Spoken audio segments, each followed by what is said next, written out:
சீரியல்களின் full எபிசோடுகளை Sun டிவியில் ஒளிபரப்பான உடனே எக்ஸ்க்ளூசிவாக சன் நெக்ஸ்டில் மட்டும் ஃப்ரீயா பாருங்கள்.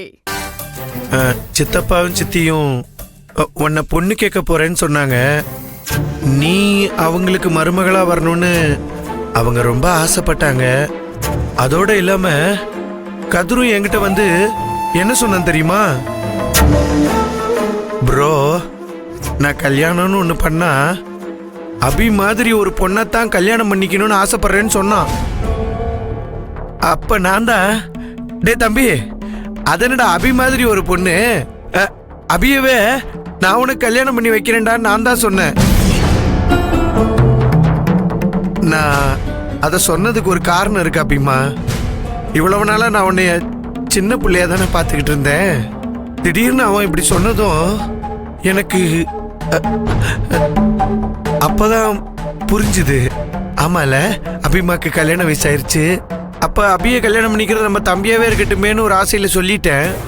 ஆனா நான் சொன்னதை கூட கதிர் பை முதல்ல நம்பல. ஆனா நான் சொன்னா நீ கேப்ப, என் பேச்ச நீ தட்ட மாட்டேன்னு நான் தான் அவனுக்கு நம்பிக்கை கொடுத்துட்டேன். அதுக்கப்புறம் தான் அவன் ரொம்ப சந்தோஷப்பட்டான். கதிர் நீ கல்யாணம் பண்ணிக்கிட்டீன்னா உன் வாழ்க்கை நல்லா இருக்கும்னு நினைச்சு நானும் ரொம்ப சந்தோஷப்பட்டுட்டேன். ஆனா சித்தப்பும் சித்தியும் கதிருக்காக ஒன்ன பொண்ணு கேட்டு வந்த அதே நேரத்துல உன் மாமாவும் அத்தையும் சஞ்சீவுக்காக உன்ன பொண்ணு கேட்டு வந்து இம்பிட்டு பெரிய குழப்பத்தை பண்ணுவாங்கன்னு, அது இவ்வளவு பெரிய பிரச்சனையாகும்னு நான் கொஞ்சம் கூட எதிர்பார்க்கல.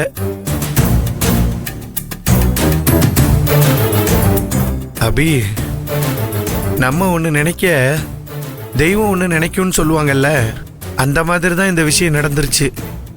ஆனா இப்போ நீ உன் மனசுக்குள்ள என்ன நினச்சிக்கிட்டு இருக்க, உன்னோட முடிவு என்னங்கிறதெல்லாம் எனக்கு தெரியல.